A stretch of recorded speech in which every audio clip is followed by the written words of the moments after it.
জুলাইখা ইউসুফ আলাইহিস সালামকে পছন্দ করেছে। ইউসুফ আলাইহিস সালামকে পছন্দ করিয়া 17 বছরের যুবকরে ঘরের মধ্যে নিয়ে অ্যাটাক করছে, কিসসা তো জানেন। ইউসুফ আলাইহিস সালামকে অ্যাটাক না করে পারার উপায় নাই, উপায় নাই। মানুষ পর্যন্ত পাগল।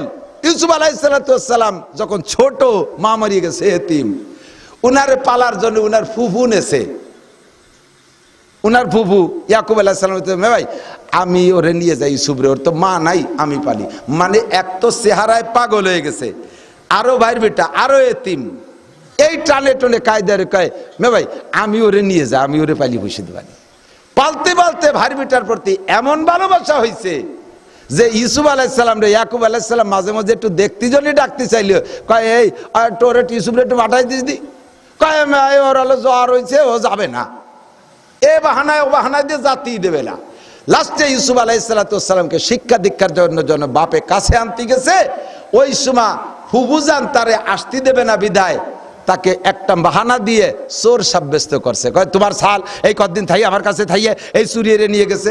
আর মিশরের বিচার ব্যবস্থা ছিল, চোরের কাছে যদি চুরা মাল পাওয়া যায় তাহলে এর বিচার হলো ওই চোর রে মালিকরে দিয়ে দিতে হবে, চোর মালিকের কাছে থেকে যাবে। তো ইউসুফ আলাইহিস সালাম চোর বানায় দিয়েছে ফুফু, যে আমার এই চুরিয়ে নিয়ে গেছে, টা চুরিয়ে নিয়ে গেছে, পেয়ালা চুরি করে এনেছে। তখনই চোর যখন মাল পাই গেছে, ইউসুফ আলাইহিস সালামের ব্যাগের মধ্যে মালও পাইছে, বাস ইউসুফ আলাইহিস সালামের বিচার কি হলো যে ফুফুর কাছেই থাকবে, মালিকরে চোর দিয়ে দিতে হবে। এই হলো প্রথম ভালোবাসা। কিসসা এসে গেল বলি। দ্বিতীয়, ইউসুফ আলাইহিস সালামকে ইয়াকুব আলাইহিস সালাম 12 ছেলের মধ্যে সবচেয়ে ভালোবাসতেন, এর মধ্যে তো সন্দেহ নাই। এই ভালোবাসার কারণে ভাইরা হিংসা করে ইউসুফ আলাইহিস সালামের কুয়োর মধ্যে ফেলাইছে। এরপরে যাইয়া কুয়োতে উঠাই নিয়ে তো মিশরের বাদশা কিনে এনেছে। জুলাইখা ভালোবাসার কারণে যা ঘটনা ঘটছে, এর কারণে জেলে গেছে। জেলখানার সমস্ত কয়েদিরা সব বাদ দিয়া, খাওয়া নাওয়া বাদ, ইউসুফের দিক চাইতে গেল। বাসন বেড়ে খাবার দিয়েছে, ওই জায়গায় রয়েছে, খালি ইউসুফরে দেয়। সব জেলখানার লোক জুটে পুটে এসে কয় হুজুর আপনারে আমরা সবাই ভালোবাসি। ইউসুফ আলাইহিস সালাম কয় আর দরকার নেই, একদিন আমার কাজে লাগবে। আজকে আমার সামনে যে সকল মানুষরা এই বালা বলে আমাকে রব বলে স্বীকার করলো, দুনিয়ায় যায়া এরা আমার এই নাম ভুলে যাবে, রব নাম মনে থাকবে না, দুনিয়ায় তাদের রবের অভাব হবে না, হাজারো হাজার রব আবিষ্কার করে তাদের পিছনে ঘুরবে, তাদের কাছে প্রার্থনা দোয়া মোনাজাত করবে, আমার নাম ভুলে যাবে। আবার কিয়ামতের ময়দানে আমি আর একটা মাহফিল করব, তাদেরকে সামনে করে নিয়ে ওদিন আমি জিজ্ঞাসা করব আজকে যে কথা বলেছিস এই কথাটা কেন খিলাফ করেছিস, জবাব দিয়ে যা। ওরা সেদিনও অস্বীকার করবে, আল্লাহ আমরা তোমার সামনে তোমাকে রব বলে স্বীকার করি নাই, আমরা বালা বলি নাই, ওই দিন আমার বিচার করতে দলিল লাগবে, সেই দিন এই দলিল খান বের করে দিবি, দেখ তোরা বলছিলি কি না। এই জন্য এই বালার কাগজটা যত্ন করো। ফেরেশতা কয় কোন জায়গা রাখবো, ফেরেশতা রাখতে রাখতে রাখতে রাখতে কয় কতকাল রাখবো আল্লাহ জানে, কাজেই আমি আমার পেটের মধ্যে রাইখে দেই। ওই ডেরে বইটা তাবিজির মতো ক্যাপসুল বানায় ফেরেশতা গিলে খেয়ে ফেলাইছে। খাওয়ার সাথে সাথে ওই ফেরেশতা বডি নাই, জমাট বাঁধা পাথর হয়ে গেছে, ধবধবে ফকফকে সাদা একটা পাথর। এই পাথরটাকে আল্লাহ জান্নাতের মধ্যে রাখছেন। আব্বা যে আদম আলাইহিস সালাম আর মা হাওয়া আলাইহাস সালাম, এই দুইজন ছিলেন জান্নাতে। আদম আলাইহিস সালামকে আল্লাহ পাক বললেন জান্নাতের মধ্যে নামাজ নাই, রোজা নাই, হজ নাই, যাকাত নাই, তাবলীগ নাই, সরমনায় নাই, মসজিদ নাই, মাদ্রাসা নাই, এর মধ্যে কোনো ইবাদত বন্দেগী নাই, ক্ষেত নাই, খামার নাই, ব্যবসা নাই, বাণিজ্য নাই, আমলিগ নাই, বিএনপি নাই, জামাত নাই, জাতীয় পার্টি নাই, রাজনীতি ফাজনীতি কোনোটা নাই, তোমার কোনো কাম নাই। একটা কাম মাত্র, এই পাথরটার দিক খেয়াল রাখবা, পাথরটা বড় দরদের পাথর, ওর মধ্যে আমার আমানত যত্ন করবা। আদম আলাইহিস সালামের একটা কাজ মাত্র, পাথর কোলে করে রাখা। ওই পাথরটারে কিছুদিন নাড়াচাড়া করতে করতে এমন একটা সম্পর্ক হয়ে গেছে, হঠাৎ করে যেদিন আদম আলাইহিস সালামকে আল্লাহ পাক দুনিয়ায় পাঠানোর সিদ্ধান্ত নিলেন, আদম আলাইহিস সালাম কয় আল্লাহ এই জান্নাতের থেকে কিছু কি আমি সাথে নিতে পারবো? আল্লাহ কয় যা যা তোমার মনে চায়, তোমার ব্যাগে যা ধরে ব্রিফকেসে যা আটে সব নিতে পারো। কয় আল্লাহ কিছুই নেব না, আবার যেহেতু ফিরে আসতে হবে জান্নাতে, অনার্থ তোকে জায়গার থেকে বোঝা মিলে বয়ে নিয়ে লাভ কি? আবার ফিরে যাব কোন জায়গায়? জোরে কোন জায়গায়? আসছি আমরা কোন জায়গা থেকে? জান্নাত থেকে এসেছি, আবারও ফিরে যাব জান্নাতে। কাজেই অত মোটা ব্যাগ বস্তা ভরে নিয়ে লাভ নাই, শুধুমাত্র পাথরটা আমি নিতে চাই। আল্লাহ কয় ঠিক আছে নিয়ে যাও। যেই পাথররে আদম আলাইহিস সালাম হাতে করে খেলনার মতো নাচায় বেড়াইছে, আজকে সেই পাথর জান্নাতের জমিন থেকে টাইনা আলগা করতে পারে না, উঁচুই হয় না পাথর। জান্নাতের মাটির মতো ওজন হয়ে গেছে, ওঠে না। আদম আলাইহিস সালাম বললেন আল্লাহ পাথর তো ওঠে না। আল্লাহ তো জানে পাথর না উঠার মারেফাত কোন জায়গায়। আল্লাহ কয় এ পাথর উঠিস না কেন? পাথরের জবান খুইলে গেছে, পাথর তো মূলত ফেরেশতা। পাথরে কয় আল্লাহ তোমার আদম নিজের সমস্যার মধ্যে পড়ছে, তার সমস্যা সমাধানের জন্য দুনিয়ায় যায়, আমি পাথর কি অন্যায় করলাম যে জান্নাত থেকে বেরিয়ে যাব? আল্লাহ আমি এই জান্নাত থেকে বেরিয়ে যাব কেন? আমার কি দোষ? আল্লাহ পাক বললেন পাথর তোমার কোনো দোষ না, আমার আদম তোমার সাথে বন্ধুত্বতা করেছে, এই প্রেমে সে নিতে চাইতেছে, তুমি একটু যাও। কয় আল্লাহ আমি গেলে দুনিয়ায় কি কোনো উপকার হবে? আল্লাহ পাক বললেন যাও, তুমি দুনিয়ায় যাও, তোমারে বাংলাদেশের সংসদ ভবনে রাখা হবে না, ইন্ডিয়ার সংসদে রাখা হবে না, তোমারে আমেরিকার সংসদ ভবনে রাখা হবে না, তোমারে কোনো কলকারখানার মধ্যে রাখা হবে না, স্কুল কলেজ ইউনিভার্সিটির মধ্যে রাখা হবে না, তোমাকে রাখা হবে সারা দুনিয়ার সর্বপ্রথম একটা ঘর, তোমরা যাওয়ার 50,000 বছর আগে আমি বানায় রাখছি। ইন্না আউওয়ালা বাইতি উদিআ লিন-নাস লাল্লাযী বিবাক্কাতা মুবারাকাও ওয়া হুদাল লিল আলামিন। ওই ঘরটার নাম হলো কাবা ঘর, তুমি ওই কাবা ঘরের মধ্যে থাকবা। আল্লাহ আমি ও জায়গা বসে থাকলে লাভ কি? আল্লাহ কয় আমার সারা দুনিয়ায় হাজার হাজার লক্ষ লক্ষ বান্দা থাকবে, ওই বান্দারা গুনাহ করবে, তোমার বডি কোয়ালিটি যেমন, তোমার বডি সাইজ যেমন, ওই রকম এক একটা কোয়ালিটি বডির এক একটা পাথর আমি প্রত্যেক আদম সন্তানের সিনার মধ্যে তৈরি করে রাখছি। আলা ইন্না ফিল জাসাদি লামুদগা ইজা সালুহাত সালুহাল জাসাদু কুল্লুহু ওয়া ইজা ফাসাদাত ফাসাদাল জাসাদু কুল্লুহু আলা ওয়া হিয়াল কলব। আমার বান্দার সিনার মধ্যে যেই টুকরাটা থাকবে তোমার মতো এরকম বডি কোয়ালিটি ওইটা সিনার মধ্যে থাকবে। তুমি এখন যেমন সাদা আছো, জন্মসূত্রে প্রত্যেক আদম সন্তানের সিনার মধ্যে ওই পাথরটা ওই রকম সাদা হবে, ওর ভিতরে কোনো দাগ দাব্বা থাকবে না। বান্দা যখন একটা গুনাহ করবে, তওবা যদি না করে, তার কলবের দাগ ওই পাথরের উপরে একটা দাগ লাগবে, আর একটা গুনাহ করবে আর একটা দাগ লাগবে, আর একটা গুনাহ করবে আর একটা দাগ লাগবে, এমন করে দাগ লাগাইতে লাগাইতে সুদের দাগ, ঘুষের দাগ, জিনার দাগ, ব্যভিচারের দাগ, মদের দাগ, তাড়ির দাগ, বিড়ির দাগ, আলটেলা দাগ, জাল দলিলের দাগ, মিথ্যে সাক্ষীর দাগ, বাবার দরবারের দাগ, খাজার দরবারের দাগ, বেদাতের দাগ, শিরিকের দাগ, কবরের দাগ, সগীরার দাগ, কবিরার দাগ, হাজার হাজার দাগ লাগাইতে লাগাইতে তার ওই কলবটারে কালো বানাইয়া ফেলবে। তুমি যাবা কাবা ঘরের পাশে থাকবা। আমার ইব্রাহিম নবী দাওয়াত দিয়েছে ইয়াতুকা রিজালা ওয়া আলা কুল্লি ওয়া'আদ্দিন ফিন নাস বিল হজ্জ ইয়াতুকা রিজালা ওয়া আলা কুল্লি দামিরি ইয়াতিনা মিন কুল্লি ফাজ্জিন আমিক।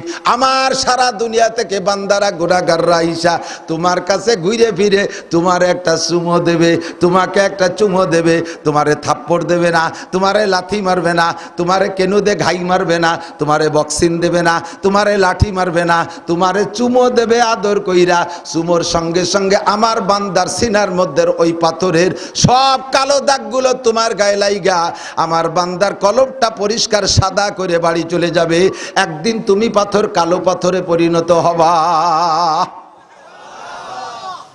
মিশকাত শরীফের হাদিস, বুখারী শরীফের হাদিস, মিশকাত শরীফে আছে কানাল হাজারুল আসওয়াদু হাজারান আবিয়াদা। সারা দুনিয়ার সবচাইতে শ্রেষ্ঠ সাদা পাথর ছিল বর্তমানে যার নাম কালো পাথর। কাবাঘরের কোনায় দেখেন না? দেখছেন নাকি?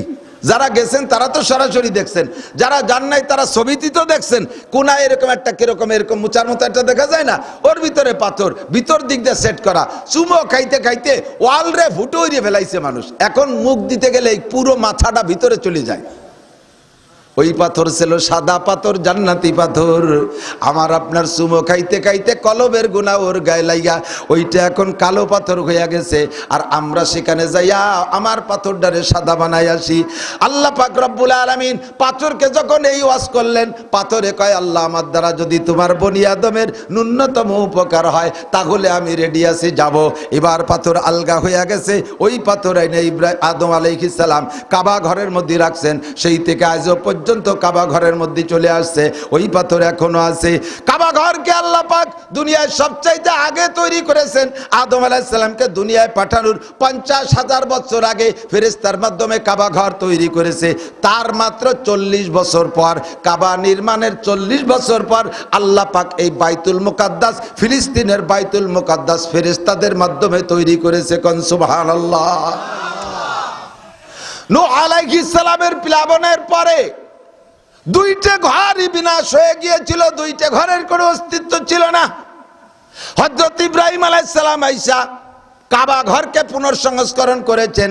আর হযরত ইসমাইল হযরত কি বলা হয়, সুলাইমান আলাইহিস সালাতু ওয়াস সালাম, হযরত সুলাইমান আলাইহিস সালাতু ওয়াস সালামের হাতে তৈরি বর্তমান বাইতুল মুকাদ্দাসের যে ফিগার আছে, এইটা হযরত সুলাইমান আলাইহিস সালামের হুকুমে জিনদের মাধ্যমে তৈরি করেছেন। ওর গায়ে যত পাথর আছে, একটা পাথর এই জমিনের পাথর না, ওই পাথরগুলো সাগরের তলদেশ থেকে হযরত সুলাইমান আলাইহিস সালাম জিনদের মাধ্যমে উঠায় না, তাদের মাধ্যমে বাইতুল মুকাদ্দাস বানাইছে 1 বছর পর্যন্ত সময় লাগাইয়া।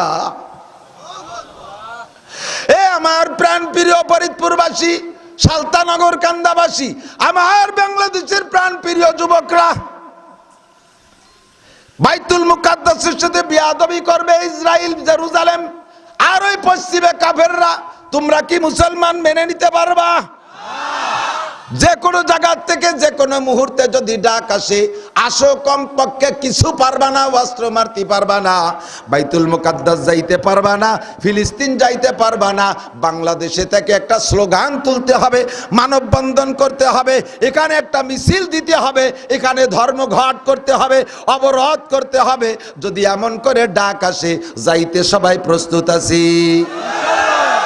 নারায়ে তাকবীর। বিশ্বের মুসলিম, বিশ্বের মুসলিম এক হও, জিহাদ করো, এক হও, জিহাদ করো। ইহুদিদের দালালরা, ইসরায়েলের দালালরা, আমেরিকার চালারা, বিশ্বনবীর শত্রুরা, নারায়ে তাকবীর। যে কোনো মুহূর্তে ডাক আসলে বেরিয়ে পড়ার জন্য প্রস্তুত ইনশাআল্লাহ। আল্লাহর ঘর কাবা ঘরকে রক্ষা করিতেই হইবে ইনশাআল্লাহ। কিছু না পারো শোনা আমার প্রিয় যুবক, কিছু পারবা না, যাইতে পারবা না, দরজা বন্ধ, ফ্লাইট পাবা না, ভিসা পাবা না, অস্ত্র পাবা না, কিচ্ছু পাবা না। বাংলাদেশে থাইকা আল্লাহর কাছে একটু টেলিফোন করা যাবে না? যাবে, যাবে। এ টেলিফোন তোমার এই মোবাইল দিয়ে না, 24434। আল্লাহর টেলিফোন নাম্বার কত? 24434। 2 ফজরের 2 রাকাত, 4 প্রথম পর জোহরের 4 রাকাত, দ্বিতীয় ভোর আসরের 4 রাকাত, 3 মাগরিবের 3 রাকাত, লাস্টের ভোর ইশার 4 রাকাত। ঠিক আছে? এই 5 ওয়াক্তের 24434 দিয়ে ফোন করলে আল্লাহ পাক রব্বুল আলামিন মুসলমানদের পক্ষে দাঁড়ায় যায়। ঠিক কিনা? কয় কি যে আমরা এত দায় টেকছি কি? আল্লাহর ঘর আল্লাহ হেফাজত করুক। আল্লাহ কয় ঠিক আছে করবানি, আমার ঘর আমি হেফাজত করবানি, আর ইহুদিকে পাঠায় দিছি তোকে দাঁত ভাঙার জন্য। আপনার বাড়ির কাছের মসজিদটার নাম আরবিতে কয় বাইতুল্লাহ। কি কয়? বাইতুল্লাহ মানে আল্লাহর ঘর। বাইতুল্লাহ মানে কার ঘর? তাহলে আপনার বাড়ির কাছের মসজিদ যাও আল্লাহর ঘর, ওটা আপনারা কবে বেটা টাকা দিয়ে বানান কে? আল্লাহ বানাই দিয়ে যাক। আল্লাহ কয় আমার টাকা, আমার সম্পদ, কুলিল্লাহুম্মা মালিকাল মুলক। এই জগতের মালিক কে? আল্লাহ। আপনার টাকার মালিক কে? আল্লাহ। জমির মালিক কে? আল্লাহ। ব্যাংক ব্যালেন্সের মালিক কে? আল্লাহ। সব কিছুর মালিক আল্লাহ, আপনার আমার মালিকও আল্লাহ। আল্লাহ কয় আমার হুকুমে আমার সম্পদ দিয়ে আমার ঘর তৈরি করবি। কাজেই উলাইকা হিজবুল্লাহ, তোরা যারা মোমেন তারা আমার সৈনিক, তোরা আমার সৈনিক হয়ে আমার ঘর হেফাজত করতে যা। কমসে তো আলাফিম মিনাল মালাইকাতে মুসাফফিমিন, আমি ৫,০০০ নয় ৫,০০,০০০ ৫,০০,০০,০০০ ফেরেশতা দিয়ে সাহায্য করব, তবে তোদের আগে নামতে হবে। কতক্ষণ? তোরা আগে নামবি, নামাজ পড়বি তোরা, আমি তো আর নামাজ পড়বো না। নামাজ পড়বে কি আল্লাহ? আল্লাহু আকবার। এই কাবাঘর প্রথম ঘর, দ্বিতীয় কাবা বাইতুল মুকাদ্দাস। আমাদের নবী মদিনায় যাওয়ার পরে ১৭-১৮ মাস বাইতুল মুকাদ্দাসের দিকে ফিরে নামাজ পড়ছে। আল্লাহ, মাঝে বলে গেলাম এই ৫ ওয়াক্ত নামাজের পরে কোন মসজিদের ইমাম সাহেব এমনি ওক্তীয় নামাজে ৫ ওয়াক্ত নামাজের পরে নিয়মিত ধারাবাহিক ইমাম সাহেব মুনাজাত করিতেই হবে, এইরকম বাধ্যতামূলক মুনাজাত করানো বেদাত। মাসালা বুঝেন? করবেন জীবন ভরে, কোনো দোষ নাই, করতেই হবে। যখন চাপ দেবেন তখন বেদাত হয়ে যাবে। কথা বোঝেন নাই? করলাম করলাম, না করলাম না করলাম। কিন্তু বাইতুল মুকাদ্দাস স্বাধীন হওয়ার আগ পর্যন্ত ৫ ওয়াক্ত ফরজ নামাজের পর দোয়া কবুল হয়, আমরা মুনাজাত করব ইনশাআল্লাহ। ইমাম সাহেব নিজের জন্য দোয়া পরে করেন, আপনারা নিজের জন্য দোয়া পরে করেন, জীবন ভরে করছেন। আল্লাহ এবার যেন বাইতুল মুকাদ্দাসকে জয় করে দেয়, ফিলিস্তিনি মুসলমানদেরকে যেন এবার বিজয় করে দেয়, বলেন আমিন। আল্লাহ এই মুজাহিদিনদেরকে তুমি আসমানি সাহায্য দ্বারা কামিয়াব করে দাও, বলেন আমিন। এই দোয়া নিয়মিত করবেন। প্রত্যেকটা মাদ্রাসায় কুনুতে নাজেলা, পাবলিক মসজিদে এটা কষ্ট হবে মুসল্লিদেরকে সহায় নেবেন। ইমাম সাহেবরা কুনুতে নাজেলা মুখস্থ করবেন। ফজরের নামাজে কুনুতে নাজেলা আল্লাহর নবী পড়েছেন। ৭০ জন সাহাবাকে এই ইহুদিরা চক্রান্ত কইরা আইসে হুজুরের কাছে মুনাফিকি শেকেলে পাগড়ি পুগড়ি বাঁধে জুব্ব জামা পরি টরি আইসে কয়, হুজুর আমাদের এলাকায় যদি কয়েকজন হাফেজ সাহাবা পাঠাই দিতেন, আমাদের মেয়ে ছেলেরা কোরআন শরীফ পড়তো, পুরুষরা কোরআন শরীফ পড়তো, তাদের কাছে পড়া শিখতাম, আমরা ইমানদার হইতাম। হুজুর কি কয়েকজন হাফেজ দেওয়া যায়? হুজুর সাল্লাল্লাহু আলাইহি ওয়াসাল্লাম ৭০ জন হাফেজ, জলিলুল কদর বাছাই করা ৭০ জন হাফেজ সাহাবা তাদের সাথে দেশে, আর এরাই ৭০ জনকে নিয়ে হত্যা করে দিয়েছে। এই ইহুদি ইসরায়েলের জাতি, এই খ্রিস্টানের জাতি, তারা চক্রান্ত করে ৭০ জন সাহাবাকে শহীদ করে দিয়েছে। নবী পাক খবর পাইয়া কুনুতে নাজেলা, তাদের জন্য বদদোয়া নামে এরকম একটা দোয়া আছে, ১০-১২ লাইন আরবিতে, এর নাম কুনুতে নাজেলা বলে। এই দোয়া হুজুর আলাইহিস সাল্লাতু ওয়াস সালাম ফজরের নামাজে পড়ছেন। শেষ রাকাতে রুকুতে যাওয়ার আগে কিরাত শেষ করিয়া, অথবা রুকুতে উঠে সিজদায় যাওয়ার আগে, দুই টাইমই পড়া যায়। কিরাত শেষ করিয়া রুকুতে যাওয়ার আগে সানাবান্দা অবস্থায় আল্লাহুম্মা হদিনা ফিমান হাদাইত ওয়া আফিনা ফিমান আফাইত ওয়া তাওয়াল্লানা ফিমান তাওয়াল্লাইত ওয়া কিনা শাররা মা কাদাইত ফা ইন্নাকা তাকযী ওয়া লা ইউকযা আলাইক। এইভাবে লম্বা করে দোয়া আছে। এই দোয়া পড়ে তারপরে রুকুতে যাবেন। এইভাবে দোয়া করলে আল্লাহ পাক রব্বুল আলামিন দোয়া কবুল করে, মুসলমানদেরকে আল্লাহ তাআলা যেন বিজয়ী করে দেয়। আল্লাহ পাক রূহের জগতে বসাই আমাদেরকে কি পড়াইছেন? রব। জোরে বলেন কি? কি পড়াইছে? রব। আবার দুনিয়ায় আসার আগে যেমন রূহকে পড়াইছে রব, আবার দুনিয়া থেকে যাওয়ার পরে, কবরে যাওয়ার পরও রূহের কাছে জিজ্ঞাসা হবে কি? মার রব্বুকা। কথা কন, কি জিজ্ঞাসা হবে? নবী পাক বলেন, হাদিসের মধ্যে আছে, ইজা উজিয়াল মাইয়িতু ফি কবরিহি ইয়াতিহি মালাকান। আর একটু সাউন্ড দাও। ইজা উজিয়াল মাইয়িতু ফি কবরিহি ইয়াতিহি মালাকান। যখন মাইয়িতকে কবরে রাখা হয়, দুইজন ফেরেশতা আসে। বিশ্বাস হয়? হয়? দেখছেন? তা কিরকম হলো? দেখে বিশ্বাসের নাম বিশ্বাস না, দেখে বিশ্বাসের নাম। আমি মাওলানা নাসির সাহেব আসছি, মসজিদে যাইয়া বসে রয়েছি, এই জায়গা আপনাদের কাছে বলছে না যে হুজুর আসছে, এর নাম হলো বিশ্বাস। এখন সামনে তো বসেই রয়েছি, এখন তো বিশ্বাস নাই, এখন হলো দেখা দেখি। কতক্ষণ মজার একটা ছোট্ট গল্প এসে গেল, একটু না বলে পারতেছি না, কষ্ট হচ্ছে। বাচ্চা হারুনুর রশিদ রহমাতুল্লাহ আলাইহের জামানায়, বাচ্চা হারুনুর রশিদ রহমাতুল্লাহ আলাইহে বহুত বড় আলেম, বুজুর্গ আলেম, আবার এই উপমহাদেশের সৌদি আরব সহ বিশাল এলাকার বাদশা ছিলেন। বাচ্চা হারুন রশিদ ধার্মিক বাচ্চা। উনি আর উনার স্ত্রী দুইজন ভোরবেলা একটু হাঁটেন, হাঁটতে হাঁটতে হাঁটতে হাঁটতে নদীর পাড়ে গেছে, যাইয়ে দেখে এক পাগল, ওই পাগলের নামও বাহলুল। এই বাহলুল পাগল বৈশা আঙ্গুল দিয়ে বালির মধ্যে এরম এরম এরকম নাড়াচাড়া করতেছে। তো যাইয়া বাচ্চা হারুনুর রশিদ বলতেছে, এ জায়গা কি করিস? কয় কি জান্নাত কিনা বেচা করতেছি, জান্নাত বেহেশতে কিনা বেচা করতেছি। কয় কেউ কেনছে? কয় যে না, অন্য কদ্দের টদ্দের আসে নাই। তো কি জান্নাত কত টাকায় বেচতেছিস?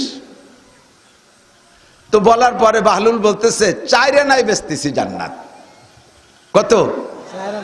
4 আনা। বাচ্চা হারুন আর রশিদ কা গাদা, জান্নাত দেখছো কোনদিন? এ জান্নাত 4 আনায় বিক্রি হয়? কয় যদি কিনার ইচ্ছা থাকে 4 আনা দেন, জান্নাত কিনে নিয়ে যান। বাচ্চা হারুন রশিদ রহমাতুল্লাহ আলাইহের বাহলুলের এই পাগলামি কথারে পাগলামির মধ্যে দিয়ে উড়াই দিয়েছেন। উনি কেনে নাই, উনার স্ত্রী জুবাইদার সাথে ছিল, তার ভ্যানিটি ব্যাগের থেকে 4 আনা বের করিয়া বাহলুলরে দিয়ে উনি জান্নাত কিনে নিছে। এটা মনে করছে যে ওই 4 আনা পয়সা বাহলুলের দরকার, ফকির মানুষ, এই জন্য 4 আনা চাইছে। মূলত জান্নাত কি 4 আনায় বিক্রি হওয়ার জিনিস নাকি? বাচ্চা হারুনের রশিদের গ্রাহ্য হয় নাই, জুবাইদা তামাশার ভিতর দিয়ে জান্নাত কিনে ফেলাইছে। পরের রাত্রে যাইয়া বাসায় যাইয়া রাত্রে ঘুমাইছে। ঘুমের মধ্যে বাচ্চা হারুনুর রশিদ স্বপ্নে দেখে উনি আর জুবাইদা জান্নাতে গেছেন। জান্নাতের ভিতরে উনি আর উনার স্ত্রী 2 জন জান্নাতে, জান্নাতের মধ্যে হাঁটতেছেন। এক ইতিমধ্যে উনি একাই হাঁটতেছেন। হাঁটতে হাঁটতে হাঁটতে হাঁটতে বহুদূর যাইয়া দেখে বিশাল একটা বালাখানা, বিশাল একটা বালাখানা, অপূর্ব বালাখানা। জান্নাতের যেই বিবরণ বাচ্চা হারুন রশিদ কোরআন হাদিস থেকে পড়েছেন, সেই রকম বর্ণনা মোতাবেক একটা বালাখানা। এই বালাখানার সামনে সুন্দর একটা গেট। বাচ্চা হারুনুর রশিদ যে বলতেছে, এ সাজা, এইটা কি? কয় এটা জান্নাতি বালাখানা। কয় ভিতরে কি যাওয়া যাবে? কয় না, যাওয়া যাবে না। কয় কার বালাখানা?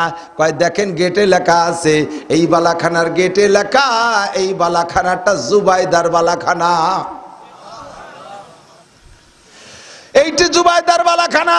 বাচ্চা হারুনুর রশিদ বলতেছেন, জুবাইদা তো আমার স্ত্রী, স্ত্রীর ঘরে তো স্বামীর ঢুকার অধিকার আছে, কাজে আমি একটু ঢুকে দেখি। কয় না, আপনি জান্নাত কেনেন নাই, জুবাইদা যেই জান্নাত দিনের বেলা কিনছে সেই জান্নাত এইটা, এটাই ঢুকার অধিকার আপনার নাই, আপনি জান্নাত কেনেন নাই। ঘুম ভাঙ্গে গেছে, সকাল পর্যন্ত অপেক্ষা। এবার কেমন কেমন করে স্ত্রীর কাছে বর্ণনা বলেন নাই, বলছে যে চলো যাই, আজকে একটু ঘুরে আসি। আজকে মনে মনে টান রইছে, গতকাল তো জুবাইদা জান্নাত কিনছে, আজকে যদি পাগল রে পাইয়া যায় তাহলে জান্নাতটা আমি কিনবো। 2 জন হাঁটতে হাঁটতে যাইয়া দেখে বাহলুল পাগল পয়সা বালির মধ্যে ভেসতে আঁকতেছে। সালাম দিয়ে কয়, বাহলুল কি করিস? কয় জান্নাত বালাখানা কিনা বেচা করতেছি। আজকে কের কাছে বেচছিস? কয় না, বেশি নাই। কয়লে বেচবি নাকি? কয় বেচবো। কয় দাম কত? কয় 4 আনা। কয় এই নে 4 আনা। এবার বাহলুল কয়, বাচ্চা তোমার কাছে জান্নাত বেচবো না। কয় কেন বেচবি না? কয় গতকাল কিনলে ইমানের সাথে বিশ্বাসের সাথে কিনা হইতো, আজকে তুমি জান্নাত দেখে কিনতে আসছো। ওরে দেখার নাম বিশ্বাস না, না দেখে মানার নাম বিশ্বাস। কথা বলেন? গতকাল জুবাইদা না দেখে বিশ্বাস করে কেনছে 4 আনা দে, তাই আল্লাহ তাআলা তারে জান্নাতের বালাখানা দিয়েছে। আর তুমি স্বপ্নে দেখে তারপরে আইছো বালাখানা কিনতি, দেখার নাম ঈমান না। আয়া যুবক, জান্নাত আছে না নাই? বিশ্বাস আছে না নাই? কিনা যায় কি যায় না? 4 আনা 8 আনা যখন যা চাবো তাই দে কিনবা, ইনশাল্লাহ জান্নাত পাইবা। কথা কোন ঠিক না? ফেরেশতা 2 জন কবরে আসবে, দেখার পরে মানবেন না, না দেখে মানেন? বিশ্বাস হয়। কেন বিশ্বাস হয়? কয় এমন একটা লোক কইছে যে লোকটা কোনোদিন মিথ্যে কথা কয় না। কথা কোন ঠিক কি ঠিক না? ইয়াতিহি মালাকান, 2 জন ফেরেশতা আসবে, আসবে। তাদের নাম মুনকার নাকির। কি নাম? মুনকার নাকির পৌঁছে জব दिन है किया कौन है रब, मुनकर नाकिर पहुंचे जब दिन है किया कौन है रब, लाजवाब होगा काफिर सब हा हा ला आदरी। মুনকার নাকির এসে জিজ্ঞেস করবে ওই প্রশ্নটা, যেই প্রশ্নটা আল্লাহ সেখানে জিজ্ঞেস করিয়া আমার আপনার থেকে স্বীকৃতি নিয়েছিলেন, আমার আপনার থেকে অঙ্গীকার নিয়েছিলেন, আমরা বালা বলেছিলাম। আজও কবরে যাওয়ার পরে বডির কাছে জিজ্ঞাসা হবে না। ওখানে যেমন রুহের কাছে জিজ্ঞাসা হয়েছিল, আজও কবরে দেওয়ার পরে জিজ্ঞেস করা হবে মার রব্বুকা। জোরে বলেন কি জিজ্ঞাসা? আরবি কোন কি? মার রব্বুকা। একটু বলেন না, মার রব্বুকা, তোমার রব কে? তোমার রব কে? যারা বিএনপি করেন তারা কবে জিয়াউর রহমান, যারা আমলিগ করেন তারা কবে শেখ মুজিবার, যারা জাতীয় পার্টি করে তারা কবে ইরশাদ। রব কি আমাদের এরা? যারা বাবার দরবারে যায় তারা কি পীরের নাম কবে যে রব আমার খাজা বাবা? একেবারে খাজা বাবা কলি খাজা খুলি বেলায় দেবে পারে, পাশার চামড়া থাকবে না, চল খসিয়ে খসায় বেলায় দেবে পারে। স্যান্ডেলের বাড়ি তো দেও নাই। মার রব্বুকা, আমি আপনাদের বললাম মার রব্বুকা, আরবিতে জবাব দেন তো। বললেন রাদিতু বিল্লাহি রব্বান। বলেন, আর কিছু না বলেন, কমপক্ষে বলেন রব্বি আল্লাহ, রব্বি আল্লাহ, রব্বি আল্লাহ। রুহের কাছে আল্লাহ পাক জিজ্ঞেস করেছিলেন তোমার আলাস্তু বিরব্বিকুম, আমি কি তোমাদের রব নই? আবারও কবরে যাওয়ার পরে জিজ্ঞাসা মার রব্বুকা, তোমার রব কে? জব একটাই, রব্বি আল্লাহ। তাহলে বোঝা যায় এই রব শব্দটার সাথে আল্লাহর বড় প্রেম আর ভালোবাসা। আল্লাহর 99টা নামের মধ্যে রব নামটা আল্লাহর অত্যন্ত প্রিয় বিদায় প্রথম জিজ্ঞাসা রব, শেষের জিজ্ঞাসা রব। আর এই রব যাতে ভুলে না যায় এই জন্য আল্লাহ পাক আমাদেরকে 5 ওয়াক্ত নামাজের মধ্যে রবের প্রশিক্ষণ দেয়। বলেন আলহামদুলিল্লাহি। এ জায়গা রব আছে না নাই? শুধু ফজরের নামাজে সূরা ফাতিহা পড়ে আলহামদুলিল্লাহ রাব্বিল আলামিন পড়তে হয় নাকি সব ওক্তে? 5 ওয়াক্ত নামাজের মধ্যে পড়া মনে রাখো তুমি আল্লাহকে রব বলে স্বীকার করে আসছিলে, কাজেই সব প্রশংসা কার? আলহামদুলিল্লাহি রাব্বিল আলামিন। সব প্রশংসা ওই রবের, যেই রব সারা জগতের প্রতিপালক। আমারে যেমন দরকার তেমন পালে, মারে যেমন দরকার তেমন পালে, আব্বাকে যেমন দরকার তেমন পালে, শিশুকে যেমন দরকার তেমন পালে, যুবকরে যেমন দরকার সেরকম পালে, নারীকে যেমন দরকার সেরকম পালে, বাগডারে যা দেওয়া দরকার তাই দেয়, সিংহডারে যা দেওয়ার দরকার তাই দেয়, পিপিলিকাটাকে যা দেওয়ার দরকার তাই দেয়, যার যা দরকার হুবহু তাকে তাই পৌঁছায় দেয়। এইটা দুনিয়ার কোনো বিজ্ঞানীর সম্ভব না, কোনো রাজা বাচ্চার সম্ভব না, একমাত্র কার দ্বারা সম্ভব? এ মুসলমান, আমি আর তুমি 1 পোয়া চাউলের ভাত খাই। বর্তমানে খানা কমে গেছে, 1 পোয়া চাউলের ভাত খানেওয়ালা মানুষের সংখ্যা খুবই কম হয়ে গেছে। একমাত্র পরিশ্রমী কৃষক যারা, তারা 4 ভাত ধরিয়ে খায়। আমি তো 3-4 রক্ত মিলে 1 পোয়া খাতে পারি না। অনেকে এরকম আছে, একটা তিমি মাসে এই একটা তিমি মাসে ডেলি 6 টন খানা খায়। 6 টন মানে কত? 1.5 কেজি। 6000 কেজি, 6000 কেজি একটা তিমিতে খায়। এই সারা দুনিয়ার সব তিমিরে যদি আমাদের বাংলাদেশ সরকারের খাওয়ানোর দায়িত্ব হতো, এ সরকার ফলা ইন্ডিয়া চলে যেত না, বাড়ি থাকতে পারতো। একটা তিমিও রোজা থাকে না, সব তিমি 12 মাস কাল খায়। আকে বামর গে হাওয়া মাহি দেহাদ বন্দাগারা দৌলত শাহি দেহাদ। আকে বামর গে হাওয়া মাহি দেহাদ বন্দাগারা দৌলত শাহি দেহাদ। সাগরে কুমিরে মাছ খাইয়া গেছেন নাকি? সাগর এলাকায় যারা গেছেন তারা দেখছেন। আমি এবারে সুন্দরবন সফরে গেছি। আরে আল্লাহ, সে বড় বড় কুমির উপরে উঠে আর বলদের মতো রয়েছে। ওরে চালাকের চালাক কুমির, ধুমসা চালাক কুমির, শিয়াল আর বাঘ। পানির প্রাণীর ভিতরে ওই যে কি কয়, কি যেন কয়,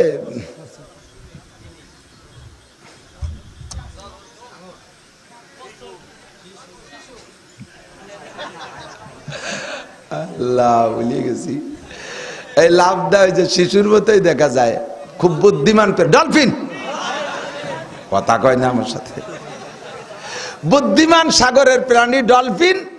আর এই পানিতে থাকা ফাজিল হলো কুমির। এও জম্বের চালাক, কাদার ভিতরে এমন ভাবে পড়ে রয়েছে কেমন যেন মরিয়ে গেছে। বান্দরও তো আর এক বান্দর, সুন্দরবনেতে বান্দরে আইছে, ওর লেজে সুচুরি দেয়। ওরাও তো জানে চালাকি, দূরিতে সুচুরি দিয়ে লাভ দিয়ে চলে যায়, কুমিরি মারে দেওয়া। অনেক সময় কুমির আরো চালাকি করে নীরবে একেবারে বান্দরে আসতে আসতে ফিটির পর এসে খেতে কুতু দেয়, তাও নড়ে না। যখন কাছে চলে আসে খপ করে বান্দর ধরে ফেলে।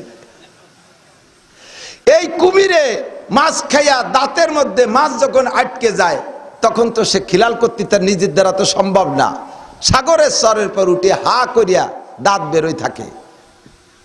সাগরের ভিতরে এক প্রকার পাখি আছে, মাথার উপরে এত বড় বড় কাঁটা, ঠোঁটটাও যত লম্বা মাথার উপরে কাঁটাটাও এরকম লম্বা, ঠোঁটও যেমন শক্ত ধারালু কাঁটাটাও এরকম শক্ত ধারালু, দুই দিকে এরকম।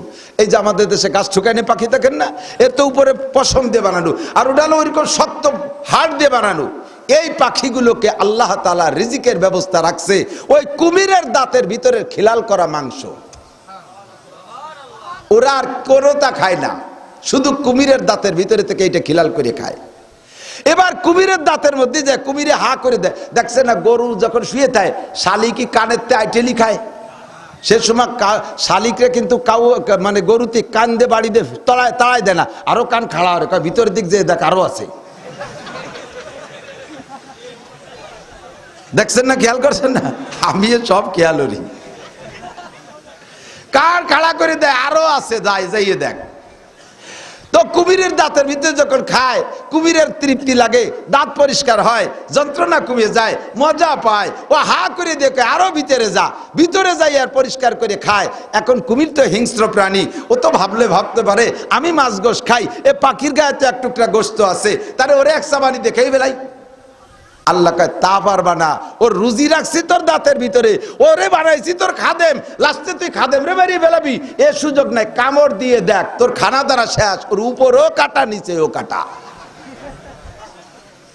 আকে বামর গে হাওয়া মাহি দেহাত বান্দাগারা দৌলত শাহী দেহাত। এ আমার যুবকরা, এই সালতার মাঠের মধ্যে প্রেসিডেন্ট আছে, সালতার পিএস ক্ষেতের মধ্যে প্রেসিডেন্ট আছে, এর মধ্যে প্রধানমন্ত্রী আছে, এর মধ্যে এমপি আছে, এই মাটির ভিতরে উপজেলা চেয়ারম্যান আছে, এই মাটির ভিতরে ইউনিয়ন চেয়ারম্যান আছে, সালতার মাটির ভিতরে বাংলাদেশ সেনা প্রধান আছে, থাকতে পারে কি পারে না? আমরা এক সময় সালতার মাটির মধ্যে ছিলাম, গোপালগঞ্জের মাটির মধ্যে ছিলাম। আল্লাহ তাআলা ওখান থেকে বের করে আইনে যেমন একটা বডি বানাইছে, আবার হাজারো মানুষ পরবর্তীতে আসতেছে, তারা ওই মাটির মধ্যে আছে। কেউ লাউয়ের ভিতর দিয়ে আসবে, কেউ ধানের মধ্যে দিয়ে আসবে, কেউ পেঁয়াজের মধ্যে দিয়ে আসবে, কেউ গোলালুর মধ্যে দিয়ে আসবে, আইসা সুন্দর করে মানুষ হয়ে যাবে। তাই আল্লাহ পাক বলেন, রব্বুল আলামিন বলেন, আল্লাহু আকবার, আমি এই মাটির মধ্যে থেকে বানাইছি তোমারে, মিনহা খলাকনাকুম ওয়া ফিহা নুঈদুকুম ওয়া মিনহা নুখরিজুকুম তারাতান উখরা। কবরে মানুষকে রাখো, ওই সময় আমরা পড়ি মিনহা খলাকনাকুম, তোমারে মাটি থেকে বানাইছি, ওয়া ফিহা নুঈদুকুম, আবার মাটির মধ্যে নিয়ে আসলাম, ওয়া মিনহা নুখরিজুকুম তারাতান উখরা। এ আমার যুবক আবাল বৃদ্ধ বনিতা নারী আর পুরুষ সাক্ষী দেন, সমস্ত মানুষ মরে মাটি হয়ে যাওয়ার পরে কিয়ামতে আল্লাহ পাক আবার উঠাইতে পারবে কি পারবে না? আলহামদুলিল্লাহি রাব্বিল আলামিন। মনের থেকে একটু বলেন দি, প্রতিপালক কে? পালনেওয়ালা কে? যাকে যা দরকার। দেখেন কতটা বলবো, রাতভর বললে শেষ হবে না। যত ক্যাটাগরির মানুষ অত ক্যাটাগরির নিয়ামত। আর প্রত্যেক দেখবেন প্রায় জায়গা দেখবেন যে জায়গায় বড় আছে সেম কোয়ালিটির ছোট আছে। 500 টাকা দামের কেজির চাউল খাওয়া মানুষ আছে না নাই? আবার 30 টাকা দামের চাউল খাওয়া মানুষও আছে, ঠিক না? 500 টাকা দামের চাউল যারা খায় তাকে 30 টাকা দামের চাউলের ভাত রান্না করে দেন, খাইয়ে বাঁচতে পারবে না, পেট খারাপ হইয়া পাতলা পায়খানা এগিয়ে বেঁধে নষ্ট হয়ে নেবে, ঠিক কিনা? আবার যারা রেগুলার 30 টাকা দামের চাউল খায় তাকে 500 টাকা দামের চাউলের ভাত খাওয়ালিয়ে তারা বাঁচতে পারবে না। কারণ ওই নরম পাতলা পাতলা হুড়হুড়ে ভাত ও খাইয়ে পেঁয়াজের খেতে 2 কাপ দিলি পারে আর একবার পেশাব করলি শেষ, ওদের দুপুর পর্যন্ত কাজ করা যায় না, ঠিক না? মানুষও বড় আছে, সাথে মানুষ ছোট আছে, মানুষের ব্যবহার সামগ্রীও বড় আছে, ব্যবহার সামগ্রী ছোট আছে। বড় লোকের জন্য বড় বড় শৈল মাছ, এরা শৈল মাছ কিনে খাবে 1000 টাকা কেজি, গরিব মানুষ শৈল মাছ খাবে কি রে? এই জন্য আল্লাহ তাআলা সেম কোয়ালিটি টাই মাছ বানাই দিয়েছে, তোরা টাই কিনে খাইস, ঠিক না? বড় লোকের জন্য বড় বড় গজাল মাছ দিচ্ছে, ওরা বেশি টাকা দিয়ে কিনে খাতে পারবে, আমরা গরিব মানুষ পারবো না। এজন্য আল্লাহ আমাকে জন্য কি কয়, কাঠগেটাই কয় না, গড়িটাই কয়, গড়িটাই ওই মানে গজার মাছের বংশধর, ছোটগুলো গরিব রাখা। বল মাছ বড়রা খাবে, ছোট মানুষ পারবা না। পাবদা মাছ বল মাছের সেম কোয়ালিটি, ঠিক না? বড় লোকরা বড় বড় দেশি সরপুটি কিনে খাবে, গরিব মানুষ পারবে না। তোমরা ছোট ছোট ফুটি, দেশি ফুটি কিনে খেও, আছে তোমাদের ব্যবস্থা আছে। আমি রব, আমি তোমার যার যার যেমন দরকার তার জন্য তেমন ব্যবস্থা রেখেছি। কন্যা সুবহানাল্লাহ। সব জায়গা খুঁজলি পাবেন, ঠিক কি ঠিক না? ও দোস্ত, বড় আছে ছোট আছে, দামি 500, 700, 1000, 2000, 5000, 10000, 20000, 50,000 টাকা দামের কেজির আম আছে। তা খাওয়ারও মানুষ আছে, কথা কন, তা খাওয়ারও।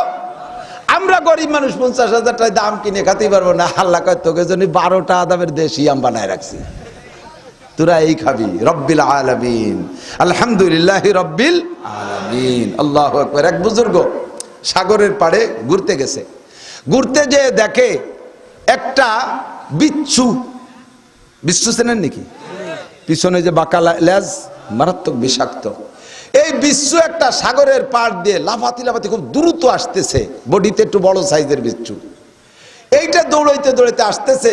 ওই পিসাব বুজুর্গ উনি ওই বিচ্ছুটার পিছনে লাগছে। বিচ্ছু তো মানুষ দেখলে মানুষকে ধাওয়া করবে, ও আমারে ধাওয়া না করে ও সুজা নদীর দিক যায়। ঘটনা কি? তোর বিচ্ছুর পিছনে পিছনে গেছে।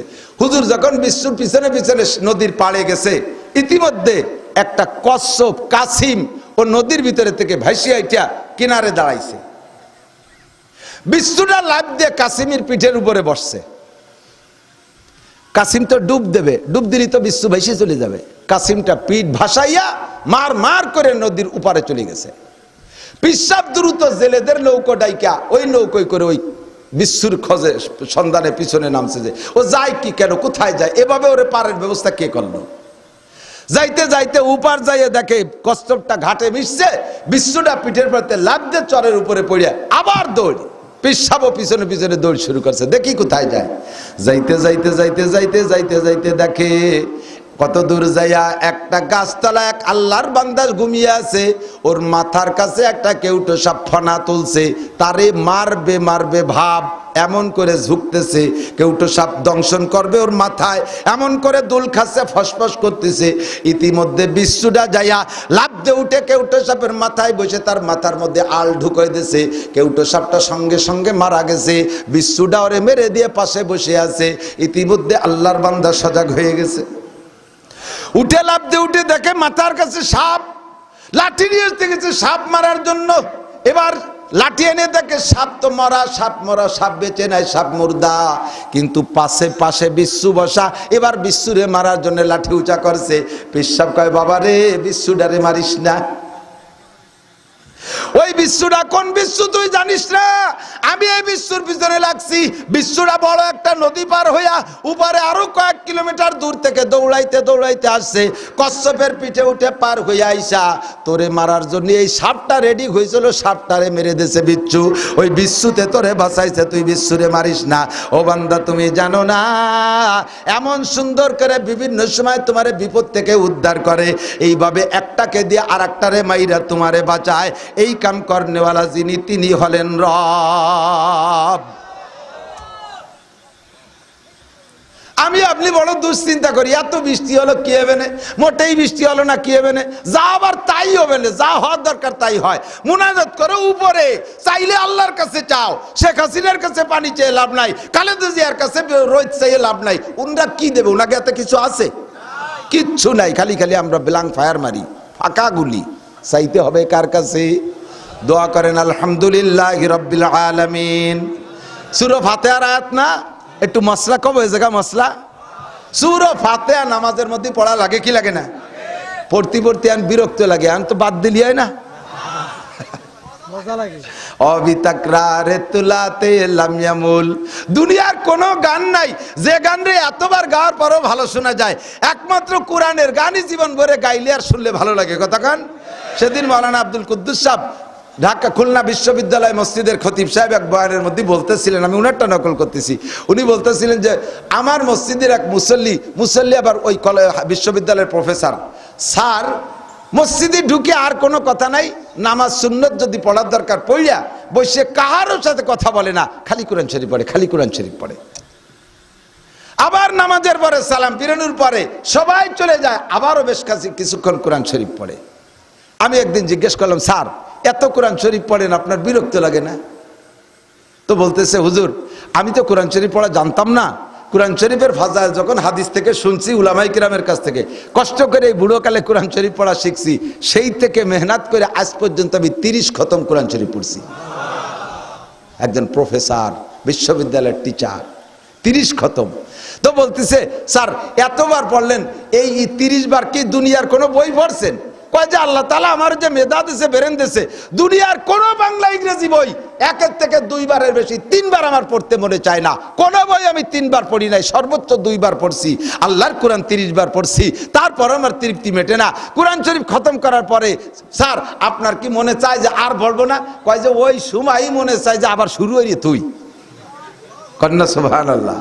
এ হলো কোরআনের মুজিজা, যতই পড়ি ততই মজা। এবার সূরা ফাতিহা জীবন ভরে কোরআন আমাদের মধ্যেই পড়ি। ইমাম সাহেব যারা আছেন, ইমাম সাহেব যারা আছেন, উলামায়ে কিরাম যারা আছেন, আপনারা জানেন, তারপরও আলোচনার দ্বারা আমলে আসি। ইমাম সাহেবরা সূরা ফাতিহা নামাজের মধ্যে পড়বেন, জোরে যখন পড়বেন, জোরে পড়বেন তখন এর আগে বলি, জোরে আসতে উভয়টার একই মাসালা, কাজে একসাথে বলি। সূরা ফাতিহা নামাজের মধ্যে যখন পড়েন, প্রত্যেক আয়াতে আয়াতে আল্লাহ পাক রব্বুল আলামিন জবাব দেয়। কোন সুবহানাল্লাহ। আপনি যখন পড়েন আলহামদুলিল্লাহি রাব্বিল আলামিন, এটুক পড়ে ছেড়ে দেওয়ার সাথে সাথে আল্লাহ পাক কয় হামিদানি আব্দি, ও থ্যাংক ইউ, চমৎকার, আমার বান্দা আমার প্রশংসা করেছে। হামিদানি আব্দি, আল্লাহ যে কি খুশি হয়, আপনি আল্লাহ আলহামদুলিল্লাহ পড়ে যে খুশি হন, আমার আল্লাহ তার চাইতে কোটি কোটি গুণ বেশি খুশি হয়ে যায়। সাথে সাথে জবাব দেয়, ওমাইক, চমৎকার, থ্যাংক ইউ, আমার বান্দা আমার প্রশংসা করেছে। হামিদানি আব্দি। আর রহমানির রহিম, এবার আল্লাহ পাক বলে আতনা আলাইয়া আব্দি, আমার বান্দা আমার সানা করছে, প্রশংসা করছে। আল্লাহ জবাব দেয় আর রহমানির রহিম মালিক ইয়াউমিদ্দিন। আল্লাহু আকবার। বান্দা আমারে কইল বিচার দিনের মালিক কে? এ যুবক বল কে? বাংলাদেশের হাইকোর্টের প্রধান বিচারপতি, চিফ জাস্টিস, প্রধানমন্ত্রী, প্রেসিডেন্ট, জাতিসংঘের মহাসচিব, আমেরিকার ওই আবাল, দুলাইতি ভাষার চামড়া থাকবে না, দুদু খালি যা ওই জায়গা। মালিক ইয়াউমিদ্দিন, বিচার দিনের মালিক আমার কে? আল্লাহ। বলার সাথে সাথে আল্লাহ কয় সাদাকা আব্দি, চমৎকার, সত্য কথা বলেছো বান্দা তুমি আমার সম্পর্কে। ইয়াকা নাবুদু ওয়া ইয়াকা নাস্তাঈন। আল্লাহু আকবার। এর মধ্যে 2টা অংশ।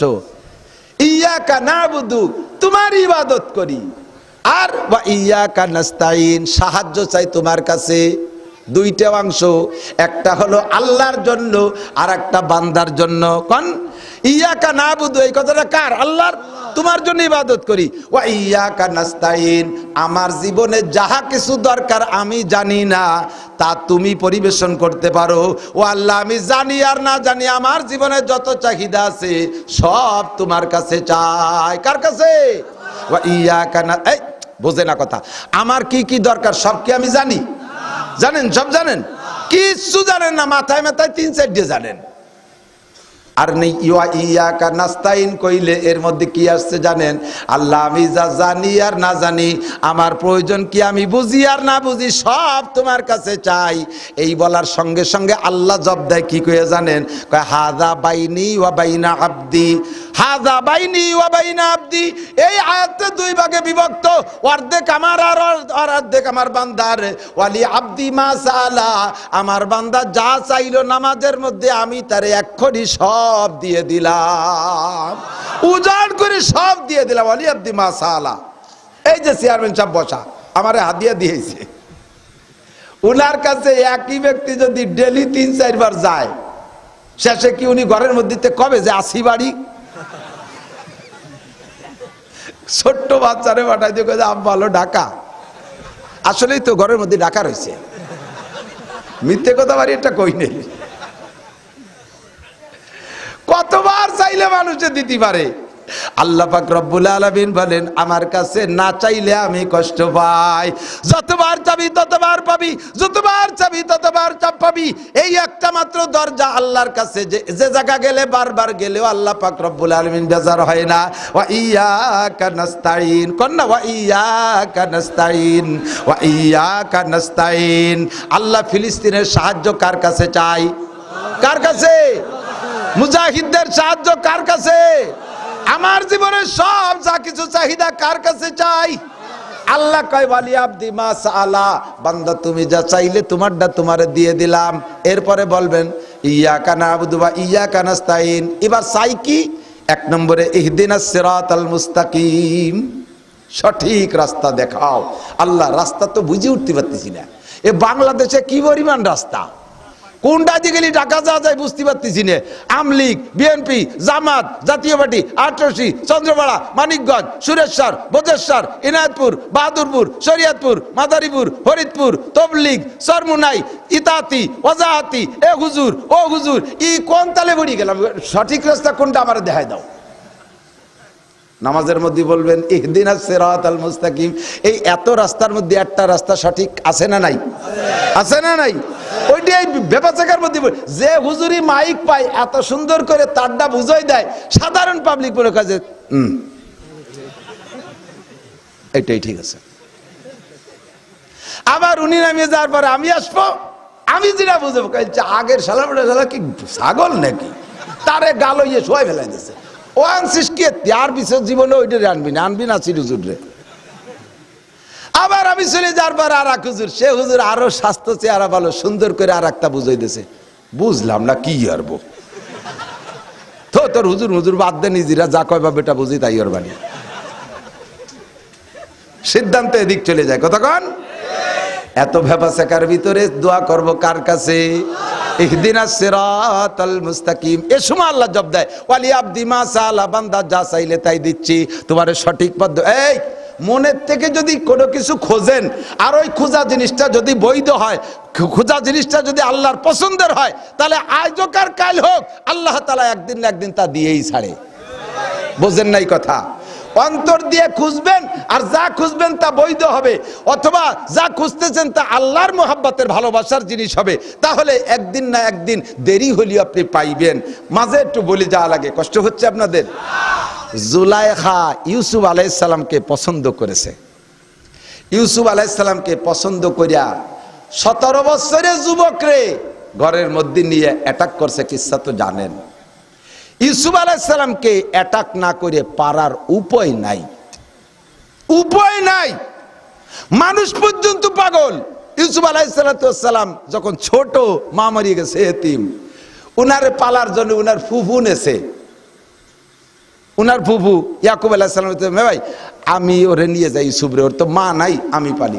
মানে এক তো চেহারায় পাগল হয়ে গেছে, আরো ভাইয়ের বেটা, আরো এতিম। এই টানে টনে কায়দারে কয় মে ভাই আমি ওরে নিয়ে যাই, আমি ওরে পালি বসে দেবানি। পালতে পালতে ভাই বেটার প্রতি এমন ভালোবাসা হয়েছে যে ইউসুফ আলাইহিস সালাম রে ইয়াকুব আলাইহিস সালাম মাঝে মাঝে একটু দেখতে জন্য ডাকতে চাইলে কয় এই তোরে ইউসুফ রে একটু পাঠাই দিস দি। কয় ওর হলো জ্বর হয়েছে, ও যাবে না। এ বাহানায় ও বাহানায় দিয়ে জাতিই দেবে না। লাস্টে ইউসুফ আলাইহিস সালামকে শিক্ষা দীক্ষার জন্য বাপে কাছে আনতে গেছে। ওই সময় ফুবুজান তারে আসতে দেবে না বিদায় তাকে একটা বাহানা দিয়ে চোর সাব্যস্ত করছে। কয় তোমার সাল এই কতদিন থাই আমার কাছে থাইয়ে এই চুরিয়ে নিয়ে গেছে। আর মিশরের বিচার ব্যবস্থা ছিল, চোরের কাছে যদি চুরা মাল পাওয়া যায় তাহলে এর বিচার হলো ওই চোর রে মালিকরে দিয়ে দিতে হবে, চোর মালিকের কাছে থেকে যাবে। তো ইউসুফ আলাইহিস সালাম চোর বানায় দিয়েছে ফুবু, যে আমার এই চুরিয়ে নিয়ে গেছে, টা চুরিয়ে নিয়ে গেছে, পেয়ালা চুরি করে এনেছে। তখনই চোর যখন মাল পাই গেছে, ইউসুফ আলাইহিস সালামের ব্যাগের মধ্যে মালও পাইছে, বাস ইউসুফ আলাইহিস সালামের বিচার কি হলো যে ফুবুর কাছেই থাকবে, মালিকরে চোর দিয়ে দিতে হবে। এই হলো প্রথম ভালোবাসা। কিসা এসে গেল বলি। দ্বিতীয়, ইউসুফ আলাইহিস সালামকে ইয়াকুব আলাইহিস সালাম 12 ছেলের মধ্যে সবচেয়ে ভালোবাসতেন, এর মধ্যে তো সন্দেহ নাই। এই ভালোবাসার কারণে ভাইরা হিংসা করে ইউসুফ আলাইহিস সালামের কুয়োর মধ্যে ফেলাইছে। এরপরে যাইয়া কুয়োতে উঠাই নিয়ে তো মিশরের বাদশা কিনে এনেছে। জুলাইখা ভালোবাসার কারণে যা ঘটনা ঘটছে এর কারণে জেলে গেছে। জেলখানার সমস্ত কয়েদিরা সব বাদ দিয়া, খাওয়া নেওয়া বাদ, ইসুফের দিক চাই তাই গেল। বা শুনবে খাবার দিচ্ছে, ওই জায়গায় রয়েছে, খালি ইসুফরে দেয়। সব জেলখানার লোক জুটে পুটে এসে কয়, হুজুর আপনারে আমরা সবাই ভালোবাসি। ইসুফ আলাইহিস সালাম কয়, আর দরকার নাই। আমারে 3 বার 3 জনে ভালোবাসছে, 3 বিপদে ফেলাইছে। ফুফু ভালোবাসছে, চোর বানাইছে। আব্বা ভালোবাসছে, কুয়োর মধ্যে পড়ছি। জুলাইকা ভালোবাসছে, জেলখানায়। তোরা যদি আবার ভালোবাসি তাহলে এবার ফাঁসি হয়ে যাবে। আমার আর ভালোবাসার দরকার নেই। আল্লাহু আকবার। তো ইউসুফ আলাইহিস সালামকে জুলাইকা ভালোবাসবে না কেন? গোটা মানব জাতির জন্য আল্লাহ তাআলা যে রূপ বাজেট করছে, তার অর্ধেক এক ইউসুফ রে দিয়েছে, আর অর্ধেকের অর্ধেক ইউসুফ আলাইহিস সালামের দাদি রে দিয়েছে। তাহলে 12 আনা পেয়ে গেছে দাদি ফুতায়, আর 4 আনা সারা দুনিয়া ভাগ হয়েছে, তুমি আমি সবাই ভাগ করে খাচ্ছি। তাই এর ভিতরে কত বিশ্ব সুন্দরী, কত মিশরী মেয়েরা, বাংলাদেশের কত সুন্দরী, কত সুদর্শন নারী পুরুষ, এই 4 আনার ভাগে একটু কট্টুক ভাগে ফাতিবারি কর। আর যেই লোকটা পুরোটার অর্ধেক পাইছে, তার অবস্থা কেমন? ইউসুফ আলাইহিস সালামকে জুলাইখা যে ভালোবাসছে, এটা অন্যায় করে নাই। এবং যেই লোকটারে ভালোবাসছে ইউসুফ, তিনি হলেন ইউসুফ আলাইহিস সালাম। তিনি আল্লাহর কাছে শত্রু না বন্ধু? ইউসুফ আলাইহিস সালাম আল্লাহর শত্রু না বন্ধু? জলিলুল কদর নবী, কেউ বলেন রসুল, বংশ ধরে নবী। এই লোকটারে ভালোবাসার কারণে জুলাইখা কিন্তু ব্যর্থ হয় নাই, তাৎক্ষণিকভাবে মিস করছে। এই জুলাইখার স্বামী যখন আজিজে মেসের ইন্তেকাল করেছে, আর ইউসুফ আলাইহিস সালাম মিশরের প্রধানমন্ত্রী হয়েছে, তখন জুলাইখারে রাষ্ট্রীয় ভবন থেকে তো বের করে দিতে। এখন রাষ্ট্রীয় মানে প্রেসিডেন্ট ভবন যেটা আছে, যে সময় যে প্রেসিডেন্ট হয় সে সময় তারা থাকে। প্রেসিডেন্ট পাল্টে গেলে, এই যে ছিল আব্দুল হামিদ সাহেব, উনি এখন চলে গেছে, বর্তমান প্রেসিডেন্ট থাকে। আবার উনি চলে যাবে, আর এক প্রেসিডেন্ট, ভবন জায়গায় থাকবে। তো রাষ্ট্রীয় ভবন থেকে জুলাইখারে বের করে দিছে।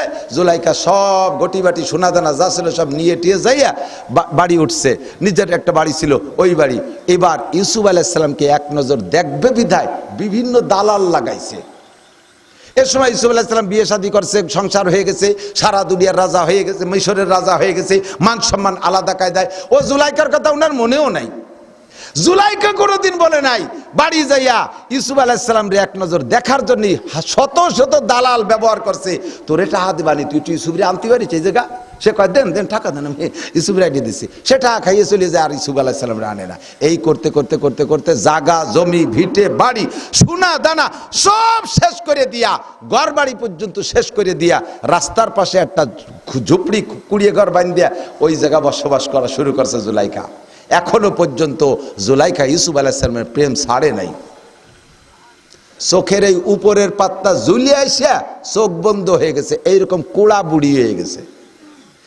গায়ের চামড়া 1.5, 2, 3 ইঞ্চি ঝুলে গেছে। এইভাবে হাত উঁচু করলে 2 ইঞ্চি ঝুলে যেত জুলাইখার চামড়া। বডি ফিগারের মানুষ ছিল, শুকাই গেলে সেই গোস্ত বডিতে নাই, চামড়া ঝুলে রয়েছে, গলা গরুর গলার মতো ঝুলিয়ে গেছে, কিচ্ছু নাই। এরপরও ইউসুফ আলাইহিস সালামকে পাওয়ার জন্য সেই থেকে পাগল, এখনো পাগল। ইউসুফ আলাইহিস সালাম যখন রাস্তা দিয়ে চলতেন, যেই ঘোড়ার পিঠে উনি যাইতেন, আল্লাহ পাক রব্বুল আলামিন কুদরতি কায়দায় ওই ঘোড়াটারে এমনি স্বাভাবিক রাখতেন। যখন ইউসুফ নবী ঘোড়ার পিঠে উঠে বসতেন, ওই ঘোড়ার নাক দিয়ে এমন এক প্রকার আওয়াজ আসতো, যেমন আমাদের নেতারা এলাকায় আসলে সাইরেন কু কু কু কু করতে তালে থাকে, এই কুতকুতিয়া গাড়ির মতো ওই ঘোড়ার নাক দিয়ে এরকম সাইরেন বেরোতি তালে। 3 মাইল দূরের থেকে ঘোড়ার নাকের শব্দ শোনা যায়। এই ইউসুফ আলাইহিস সালাম এই ঘোড়ায় যায়, এইটা যায় না, আশেপাশের হাজার লক্ষ মানুষ ইউসুফ নবীরে ওই ঘোড়ার পিঠে বসা অবস্থায় এক নজর দেখতে প্রত্যেক দিন অফিসে যাওয়ার সময় লাইন ধরে দাঁড়ায় থাকতো। জুলাইখা খবর পাইয়া রাস্তার পাশে গড্ডা বাঁধছে ওই উদ্দেশ্যে যে আমি তো বুড়ি মানুষ, এর দূরিতে আইটে যাইয়ে দেখতে পারবো না, তো গড়খান রাস্তার পাশে বানাই, যখন যাই আমি একটু উকি মারিয়ে দেখব। কিন্তু মানুষের এত ভিড় যে ভিড়ির কারণে জুলাইখা একবারও চান্স পায় না। জুলাইখার ঘরের ভিতরে, জুলাইখা তখনও মূর্তি পূজারী, মূর্তি পূজা করে। এই মূর্তিরে সামনে করে নিয়ে সেজদা দিয়া রাতভর কাঁদছে যে আজকে দেখবই, ভগবান তুমি আমার জুলাইখা ইউসুফের সাথে একটা দেখা করে দাও, আমার সব শেষ করে ফেলাইছি, আল্লাহ তুমি আমার ইউসুফের সাথে দেখা করো। ভগবানের পাও ধরে কান্দে, তারে চুমো টুমো দিয়ে দুধ পানি দিয়ে টিয়ে ফুলের মালা গলায় দিয়ে রাস্তায় আইছে, কয় যে 2 মিনিট আগে চলে গেছে। সহ্য হয়? বাসায় যাইয়ে ভগবানের ঠ্যাং ধরিয়া মাটিতে বাড়ইয়ে তার হাত পাও ভাঙ্গে গুঁড়ো গুঁড়ো একা খাড়ে ভিয়ে ফেলা দিছে। শয়তান, তোরে একদিন পুজোরি তুই ইউসুফরে একটু দেয়াতি পারলি না? অন্তরের থেকে তওবা পড়ে ফেলেছে, লা ইলাহা ইল্লাল্লাহ ইউসুফ নবিউল্লাহ। কোন সুবহানাল্লাহ। রব্বুল আলামিন জীবনের শেষ মুহূর্ত পর্যন্ত চলে আসছি, বিরায় 80-র উপরে বয়স হয়ে গেছে। এই দেবদেবীরে পূজা করলাম, ভগবানের সেবা দিলাম, সে আমারে দেখাইতে পারে না ইউসুফ রে, তুমি যদি আল্লাহ আল্লাহ হইয়া থাকো, রব হয়ে থাকো, তাহলে আমাকে ইউসুফের সাথে দেখা করাই দিও। আজকে দোয়া কইরা রাস্তায় উঠছে, ইউসুফ আলাইহিস সালাম আইসে ওই জায়গা দাঁড়াইছে। কন্যা সুবহানাল্লাহ। রব যে রব বিশ্বাস করতে আর বাদে নাকি? কন টেনশন নাই, নিশ্চিন্তায় হাত উঁচা করছে। বুড়ো মানুষ তো, ইউসুফ আলাইহিস সালাম তো চেনে না যে সেই জুলাইখা। বুড়ো ওই একেবারে যাওয়ার তাই হয়ে গেছে। এই বুড়ি ইউসুফ আলাইহিস সালাম রে দাঁড় করছে। বাংলাদেশের তৎকালীন দুই পাকিস্তানতে যখন এক ছিল, প্রেসিডেন্ট আইয়ুব খান নাকি ঢাকায় আসছে, এইরকম জুলাইখার মতো এক বুড়ি আইয়ুব খানরে খুব ভালোবাসে। তো সবাই কইছে এবার আইয়ুব খান বলে আসবে, তা আমি একটু দেখা করবো। তা আইয়ুব খানরে দেখা করার জন্য বুড়ি আগে যে বসে রয়েছে। যখন আইয়ুব খান এসে স্টেজে উঠছে, বুড়ি ওই আইয়ুব খানরে দেখবে বলে সবাই বলে টলিয়ে বাতি বাতি চলে গেছে। বুড়ি তো একটুক হয়ে গেছে, আর আইয়ুব খান তো বিশাল জোয়ান, ফিল্ড মার্শাল আইয়ুব খান। তো বুড়ি কইতে, বাবা আমি তোমার ভক্ত, তোমারে ভালোবাসি, দেখার জন্য পাগল হয়ে চলে আসছি, আমি তোমারে পাইছি, মাথাটা একটু নিচি হরে তোমার একটু দোয়া হইয়ে দেই। আইয়ুব খান তো দুই পাকিস্তানের প্রেসিডেন্ট, আবার সেনাবাহিনীর বড় অফিসার, মানে অত বড় অফিসার আইয়ুব খানের পরে পৃথিবীতে আর কেউ ওই উপাধি পাই নাই। এই উপাধিটার নাম হলো ফিল্ড মার্শাল। এটা এক আইয়ুব খানই পাইছে জাতিসংঘের থেকে। ফিল্ড মার্শাল বড় বড় 3টে বিশ্বযুদ্ধে জয় হতে পারলে তারে জাতিসংঘের থেকে একটা পদক দেয়, তার নাম হলো ফিল্ড মার্শাল। এর চাইতে বড় অফিসার আর পৃথিবীতে হয় না। এই আইয়ুব খানের মাথা নিচে আসছে, বুড়ি আত্মালিশ করে দিয়ে দোয়া করে, বাবা আল্লাহ যেন তোমারে বড় দারোগা বানায় দেয়। বুড়ির কাছে জানা আছে যে বড় দারোগার বুদ্ধি আর কেউ নাই, তাই দোয়া। আইয়ুব খান হাসতেছে, কয় কি? তো সবাই বলতেছে, স্যার উনার নজরে দুনিয়ায় সবচেয়ে বড় অফিসার হলো বড় দারোগা, তাই আপনার দোয়া আছে। তার মানেই হলো আপনি যেন দুনিয়ায় সবচেয়ে বড় হন, এই বুঝে নিতে হবে। জুলাইখা যাইয়া ওই রকম আইয়ুব খানের ওই বুড়ির মতো হাত উঁচু করছে, ঘোড়া দাঁড়াইছে। মান আনতে আপনি কে? ইউসুফ আলাইহিস সালাম জিজ্ঞেস করছে, মান আনতে আপনি কে? নাম কই নে? কানা শাইখা, আমি বুড়ি, একজন বুড়ো মানুষ। একটু নামবেন ঘোড়ার থেকে? নবী তো বলার সাথে সাথে নেমে গেছে। আপনি কে? কানা ইউসুফ মালিকু মিসর, আমি এই মিশরের রাজা ইউসুফ, আমি নবীউল্লাহ, আমি আল্লাহর নবী। তো জুলাইখা বলতেছে, আপনি যদি ইউসুফ হন, আল্লাহর নবী হন, তাহলে আপনি, আপনার কাছে আমার 3টে দাবি পূরণ করবেন। বলেন যদি আমার সাধ্যের মধ্যে থাকে। 1 নম্বর হলো, আপনি যদি সত্যি নবী হন, নবীদের দোয়া আল্লাহ কবুল করে, আমি আপনারা দেখবো বলে পাগল হয়ে আসছি, আমার চোখ দুটো অন্ধ হয়ে গেছে, আপনি আমার চোখের জন্য দোয়া করলে আল্লাহ আমার চোখে ভালো করে দিত, আর আমি একটু আপনার চেহারাটা একটু দেখতাম। ইউসুফ আলাইহিস সালাম চোখে এরকম হাত মালিশ করে দিয়েছে, বুড়ির চোখ খুলে গেছে। 40 বছর বয়সের আগে চোখের পাওয়ার যেমন ছিল, এরকম পাওয়ার পেয়ে গেছে। পরাণ ভরে দেখতেছে, দেখে টেকে বলতেছে, আর একটা কি কন? কয় যে আপনি অবশ্যই নবী, নইলে আপনার হাতের ছোঁয়ায় আমার চোখ ভালো হলো কি করে? আর একটা দোয়া আল্লাহর কাছে করেন, আল্লাহ যেন আমাকে 16 বছরের যুবতীর মতো বডি বানায় দেয়। দোয়া করার সাথে সাথে ইউসুফ আলাইহিস সালাম দোয়া করছে, সঙ্গে সঙ্গে জুলাইখা 16 বছরের যুবতী হয়ে গেছে। এখন ইউসুফ আলাইহিস সালাম দেখে, ওরে আল্লাহ দিস এই লোক, এতক্ষণ চেনে নাই তো বুড়ো, ওর আল্লাহ দিস এই জুলাইখা।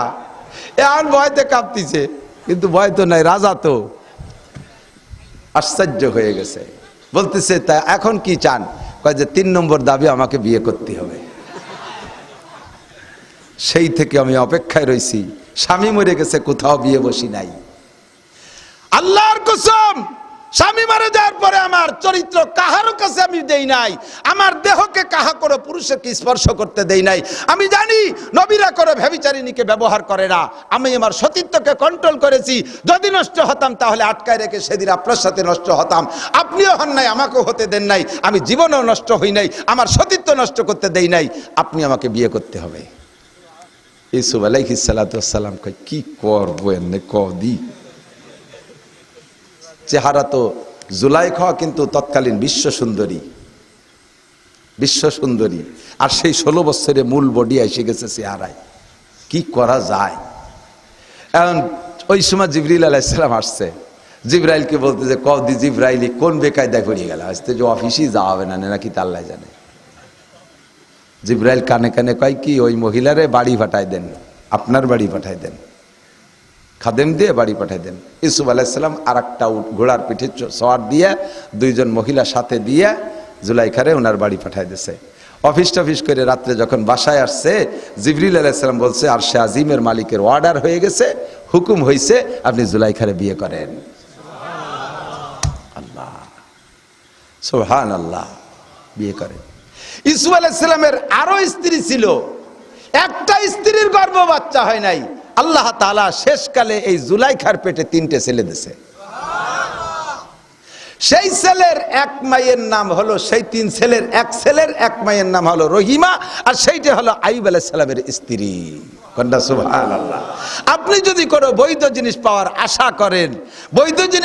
আশা করেন, তাহলে আজ হোক আর কাল হোক, যে কোনো একদিন জিনিসটা যদি আল্লাহর কাছে প্রিয় হয়, পছন্দের হয়, তাহলে ইহদিনাস সিরাতাল মুস্তাকিম সিরাতাল্লাযিনা আনআমতা আলাইহিম, এই দোয়া যদি কবুল হয়েই যায়, ইনশাআল্লাহ একটু দেরিতে হলেও আপনার মনের চাহিদা আল্লাহ তাআলা পূরণ করে দেবে। জুলাইখা সেই থেকে সতীত্বকে কন্ট্রোল করে ইউসুফ নবীকে পাওয়ার আশা করছে, কোন লুচ্চরে পাওয়ার আশা করে নাই, কোন গাঁজাখোররে পাওয়ার আশা করে নাই, চলচ্চিত্রের কোন নায়করে পাওয়ার আশা করে নাই, কোন 2 নম্বরকে পাওয়ার আশা করে নাই। জলিলুল কদর একজন নবীকে পাওয়ার আশা করিয়া সতীত্বের হেফাজত করেছে। বৃদ্ধকালে হলেও আল্লাহ তাআলা সিস্টেম করে তাকে সেই নবী নসিব করেই দিয়েছে। কথাক্ষণ কাজেই দোয়া করবেন, আল্লাহ দল তো কত, তবলিগের মধ্যে 2 দল, হেফাজতের মধ্যে 2 দল, সরমুনার মধ্যে 3 দল, এই জামাত ইসলামের মধ্যে 14 দল, আমলিগের মধ্যে কত দল। কি করব? পীর কুস্তি যে দেই 1800 একরকম, চন্দ্রপাড়া আর একরকম, মানিকগঞ্জ আর একরকম, ওই রসুলপুর আর একরকম। ইহদিনাস সিরাতাল মুস্তাকিম, আমার এর মধ্যে সঠিক রাস্তাটা দেখাই দাও, সঠিক রাস্তা দেখাই দাও। তবে আল্লাহ, এ যুবক পেশা পাইছে কি কালেকশন? ঈদগাহ এবার কি কালেকশন? ঈদগাহ ঈদের দিন নামাজ পড়তে এসে এক একজনে 5000 টাকা দেবেন, ঈদগার কাজ হয়ে যাবে। এখানে কোনো কালেকশন হবে না, 1 টাকাও কেউ দেবেন না। বসেন, টাকা দেবেন না, তাই ঈদগাহ হবে কি?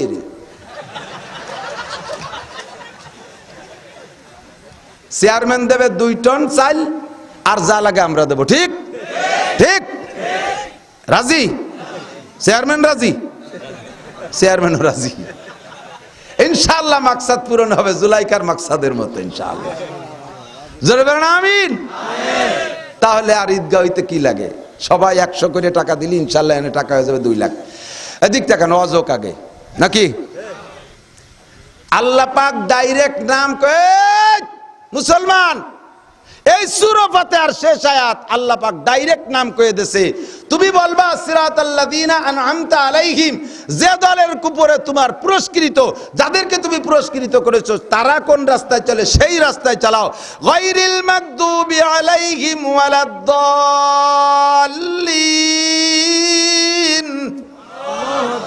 মাগদুব ইহুদি, অভিশপ্ত, দাল্লিন গুমরা, নাসারা। প্রত্যেকটা তাফসীরের ভিতরে দেখবেন মাগদুব মানে ইহুদি, আর কি বলা হয় দাল্লিন মানে নাসারা, অভিশপ্ত প্রাপ্ত এবং পথভ্রষ্ট। ইহুদ আর নাসারা অভিশপ্ত প্রাপ্ত এবং পথভ্রষ্ট। সেই ইহুদ আর নাসারা জোট করিয়া বাইতুল মুকাদ্দাস দখল করে মুসলমানদেরকে নামাজ পড়তে দেয় না। আল্লাহ আমরা তাদের দলভুক্ত হতে চাই, তাদের বিপক্ষে আমাদেরকে তুমি মজবুত শক্ত হাতে দাঁড়ানোর তৌফিক দান করো, বলেন আমিন। এই ওয়ালাদ-দাল্লিনকে ছেড়ে দেওয়ার পরে বলবেন কি? আমিন। এখন একটু জোরে কন, কি বলবেন? আমিন। নামাজের মধ্যে আসতে বলবেন, এখন বলবেন জোরে, বলেন আমিন আমিন আমিন। তাহলে আমি কিভাবে সূরা ফাতিহা পড়ছি মনে আছে? প্রত্যেকটা আয়াতের পরে আল্লাহ পাক একটা জব দিয়েছে না? আপনি যদি গড়গড় করে আলহামদুলিল্লাহ হঠাৎ দলিন, আল্লাহ তো মাঝে কিছু করতে সুযোগ পেল না। আপনি যা সেই চাইছেন তা তো আল্লাহ দেবে, ফাঁকে ফাঁকে কয়। তো আল্লাহ কয় তো তুই তো সবাই দিস না, তা দেবো। জোরে পড়েন আর আসতে পারেন, পুরুষরা পারে আর নারীরা পারেন। নামাজের ভিতরে জেহরি কিরাত আর সেহরি কিরাত, সূরা ফাতিহাটাকে এক একটা করে আয়াত কাটিয়ে কাটিয়ে পড়েন। আস্তেও যদি পড়েন আলহামদুলিল্লাহ রাব্বিল আলামিন আর রহমানির রহিম মালিক ইয়াউমিদ্দিন ইয়্যাকা না'বুদু ওয়া ইয়্যাকা নাস্তাঈন, বলতেছেন কারে? সেই আল্লাহ তো সামনে, উনি দেওয়ার জন্য রেডি, কিন্তু আল্লাহরে দিতে সুযোগ দিচ্ছেন না। পাতলা পাতলা করে সূরা ফাতিহা পড়বেন, বুঝে বুঝে পড়বেন। আজকে যে তরজমা বলছে, তরজমা মনে থাকবে না ইনশাআল্লাহ। পড়ার সময় দেখবেন আপনার এই কথাগুলো জেহেনে এসে গেছে, এই কথাগুলো আসছে, আর লাস্টে বলবেন আমিন। এবার হাদিসে আসছে, আল্লাহ নবী বলেন মান ওয়াফাকা তামিনুহু তামিনাল মালাইকা গুফিরা লাহু মা তাকাদ্দামা মিন যামবিহি। মুসলমান যখন নামাজের মধ্যে ইলা ইযা ক্বালাল ইমামু গায়রিল মাগদুবি আলাইহিম ওয়ালাদ দাল্লিন ফাকুলু আমিন, ইমাম যখন ওয়ালাদ দাল্লিন কইয়া সাইরা দেয়, তোমরা যদি কিরাত ইমামের কিরাত শুনতে পারো তাহলে তোমরা এবার বলো আমিন। ওই সময় ফেরেশতারা আমিন বলে, মসজিদে লক্ষ লক্ষ ফেরেশতা থাকে, তারা আমিন বলে। তোমার দেহের সাথে 360 জন ফেরেশতা আছে, তারা আমিন বলে। এবার নবী বলেন যার আমিন ফেরেশতার আমিনের সাথে মিলে যায়, যার আমিন ফেরেশতার আমিনের সাথে মিলে যায়, আল্লাহ পাক তার আগে পিছের সব গুনাহ মাফ করিয়া দেয়। আলহামদুলিল্লাহি রাব্বিল আলামিন। আমি রব নিয়ে আলোচনা করছি, স্বীকার করে আসছি রব আমার কে। কবরে যে আবার জিজ্ঞাসার জবাবে বলবেন কি? রব আমার কে? আল্লাহ কয় ইন্নাল্লাযীনা ক্বালু রাব্বুনাল্লাহ, যারা ওই রূহের জগতে আমাকে রব বলে স্বীকার করে আসছে, পাঁচ ওয়াক্ত নামাজে সূরা ফাতিহার মধ্যে রব বলে স্বীকার করে, রব বলে স্বীকৃতি দেয়, এ সুম্মাস্তাকামু, আর এই কথার পর অটল থাকে।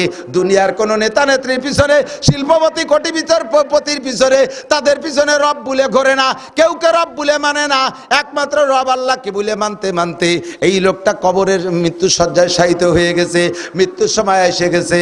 সুম্মাস্তাকামু, আল্লাহ কয় এই লোকটা জায়গা মতো চলে আইছি।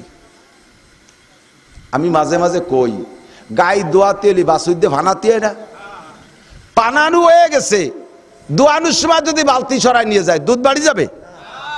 ওয়াজের সিস্টেম এই, শুরু দিয়ে ভানাতে আয়, শেষে দোয়াতে আয়। এতক্ষণ ভানাইছি, এখন দোয়াবো। দোয়ানুর সময় কয় চল পেশাব করিয়ে শিখে, তা বালতি নিয়ে চলে গেলে চানাচুর খাতে দুধ বাড়ি যাবে না। পানি আছে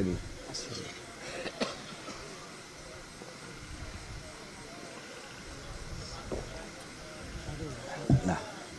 কষ্ট হয়ে যাচ্ছে বাড়ি।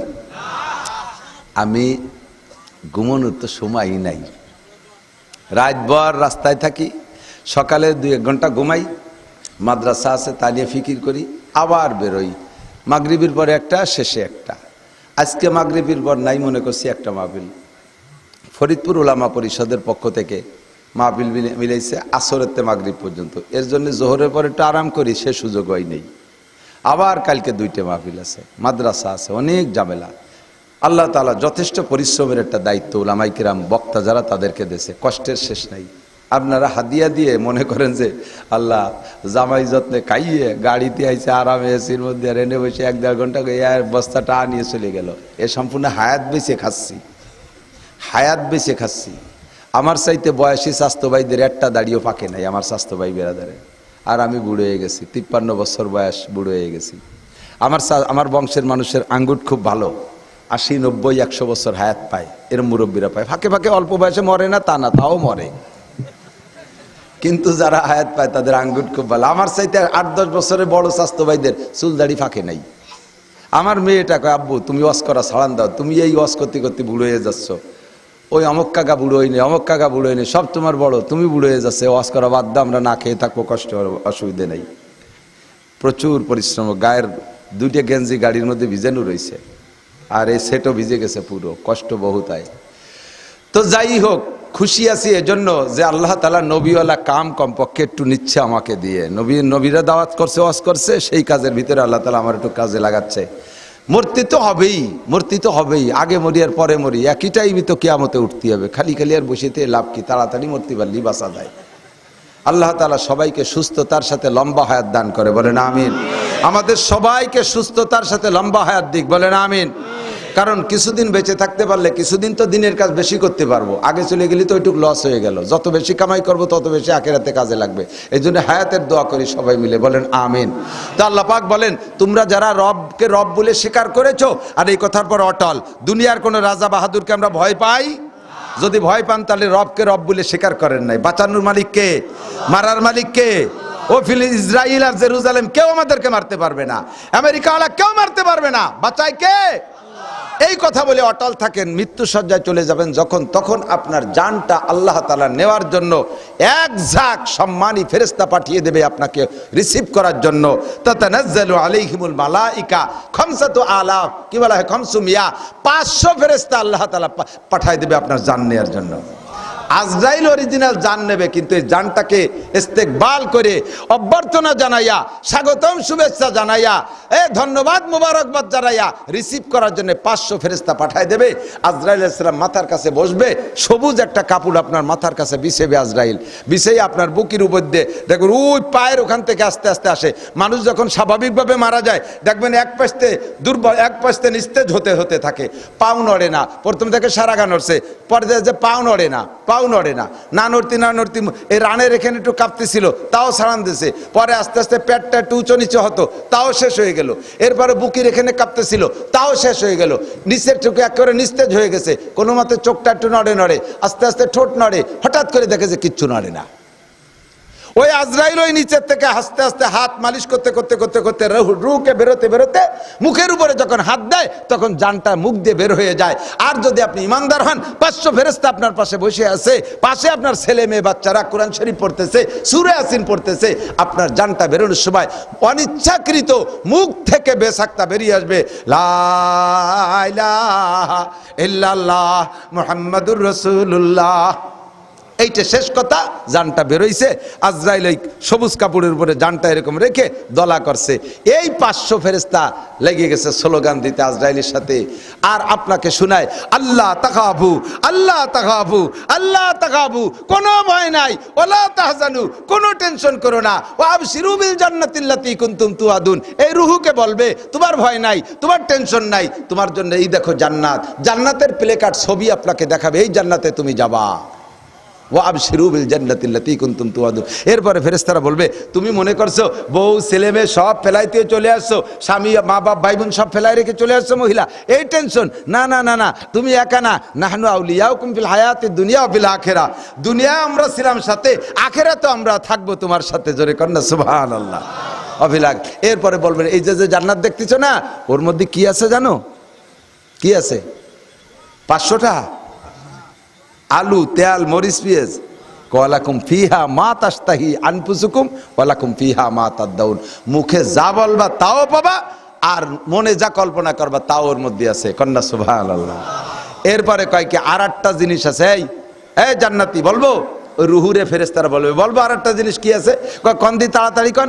কয় যে ওই জান্নাতের মধ্যে একদিন আল্লাহ তাআলা মেহমানদারি করবে, সেই মেহমানদারিতে জান্নাতের মাছের কলিজা ভুনা আর জান্নাতের রুটি দিয়ে আল্লাহ তাআলা তোমার গালে উঠাইয়া তোমার মুখে উঠাই মেহমানদারি করে খাওয়াবে, এবং তা 500 বছর খাওয়াবে। কতকাল? 500 বছর। নুজুলাম মিন গফুরির রহিম, এর নাম হলো আল্লাহর পক্ষ থেকে মেহমানদারি। আমি একটু আপনাদের কাছে জানতে চাই, বলেন তো এইরকম একটা মরণ পছন্দ হয় কিনা? এরকম একটা মরণের তামান্না আছে? আল্লাহর হাতের এই খানা খেতে চান? কিন্তু আল্লাহ যে খাওয়াবে, এই লুকমা নিয়ে মুখের কাছে আইছে, বক্কাত করে মুখ দিয়ে বিড়ির গন্ধ বেরোইছে, গাজায় আবার ভেঞ্চিডিলির গন্ধ, ঘুষিয়ে টাকা সুদিয়ে টাকার পচা কুইয়ে গন্ধ বার হয়েছে। আল্লাহ খাওয়াবে না, যা তোরে খাওয়ান যাবে না। আল্লাহর হাতের এই খানা খাইতে হলে যত হারাম আছে সমস্ত হারাম পরিহার করে পরিচ্ছন্ন জবান নিয়া কলেমা পড়ে আখিরাতে যাও, ইনশাআল্লাহ আল্লাহ পাক খাওয়াবে। যার যে দোষ আছে, সাহেবুল বাইতে আদরা বিমা ফিহে, ঘরওয়ালাই জানে ঘরের মধ্যে কি আছে। আপনি বড় বাহ্যিকভাবে যেমন দেখা যাচ্ছে, ভিতরে আপনার ওরকম না, আবার বাহ্যিকভাবে খারাপ দেখা যাচ্ছে, ভিতরে আপনার ভালো। একজন পুলিশ অফিসার, বাংলাদেশের একজন পুলিশ অফিসার, এবং বর্তমানে সম্ভবত এডিশনাল ডিআইজি হয়ে গেছে, উনি এসপি থাকাকালে ওনার একজন দারোগার কাছ থেকে আমার শোনা রিপোর্ট, এই এসপি সাহেব হিন্দু, এসপি সাহেব হিন্দু, একেবারে প্রসিদ্ধ হিন্দু। আমাদেরকে নিয়ে পুলিশ অফিসারদেরকে নিয়ে একটা মিটিং করতেছেন জুমার দিন, জোহরের না, দিনের বেলা, এমনি দিনে। তো জোহরের যখন আজান দিছে, এসপি সাহেব আমাদেরকে বলতেছে এখন নামাজের বিরতি, নামাজের পরে মিটিং হবে। কোন সুবহানাল্লাহ। SP Hindu SP. আর আমাকে কুষ্টের এক মুসলমান এসপি, সে কয় কি জানাজা পড়াতে হুজুর লাগে, কিনা কইছে আমার জানাজা আমিই পড়াতে পারি, ওর জানাজা বলে পড়াতে পারে। তা কি মরার পরে ভরাবি না আগে ভরাই থুয়ে যাবি? কত বড় দাতাল, চিন্তা করতে পারে। হিন্দু ভদ্রলোক সে কয় আজান হয়েছে, যান নামাজ পড়ে আসেন। কয়েক আমাদের মধ্যে কেউ গেছে, আর কয়েকজন আমরা বসে মোবাইল টিপি করছে, ওদিকে আজান চলতেছে। যখন হাইয়া আলা সলাহ বলছে, আমরা যে টিপি করতেছি, এসপি সাট্টের পাইয়া দেশে ধমক, মুসলমান আপনি কিসের মুসলমান? আপনাদের কিতাব থেকে আমি পড়েছি মুয়াজ্জিন যখন বলবে আল্লাহু আকবার, আল্লাহ সবচেয়ে বড়, তখন মুসল্লিরা শ্রোতারা বলতে হবে আল্লাহু আকবার। আশহাদু আল্লা ইল্লাল্লাহ বললে আশহাদু আল্লা ইল্লাল্লাহ বলতে হবে। আশহাদু আন্না মুহাম্মাদুর রাসূলুল্লাহ বললে আপনারাও আশহাদু আন্না মুহাম্মাদুর রাসূলুল্লাহ। আমি এগুলো টেবিলের নিচে মাথা দিয়ে বলতেছিলাম, আর আপনারা মুসলমান মোবাইল টিপি করতেছেন, আপনি কিছুই ছাতার মুসলমান। মুয়াজ্জিন কয় আল্লাহ সবচেয়ে বড়, আর আপনার কাছে গল্প সবচেয়ে বড় হয়ে গেল। একজন হিন্দু এসপি, বাহ্যিক হিন্দু, ভিতরে কি আছে আল্লাহই ভালো জানে। বাহ্যিক ভাবে টুপি দাড়ি পাগড়ি পুগড়ি সব আছে, ভিতরে গুঁড়ো কির্মি ভরা, সমাজে আকামের গুরু, কতক্ষণ আছে না নাই? কার ভিতরে কি ধরনের দোষ আছে এটা প্রত্যেকেই ভালো জানি। আজকে তওবা করে ফেলি, ইমানের সাথে মরণ কামনা করি। আল্লাহ তাআলা আমাদেরকে এরকম ফজিলতলে একটা মরণ নসিব করে। সবাই বলেন আমিন, সবাই বলেন আমিন। রাজি আছি না ইনশাআল্লাহ? যে যে গুনাহ করেন এটা থেকে তওবা করেন, আল্লাহ তাআলা আমাদের কবুল করেন, বলেন আমিন। আল্লাহ কবুল করেন, বলেন আমিন। আল্লাহ কবুল করেন, আমিন। আমাদের ইমানি মরণ নসিব করে, বলেন আমিন। মাশাআল্লাহ, হাত নামান। একটা মানুষও যদি চলে যায় বুঝবো যে এই লোকটা ইসরায়েলের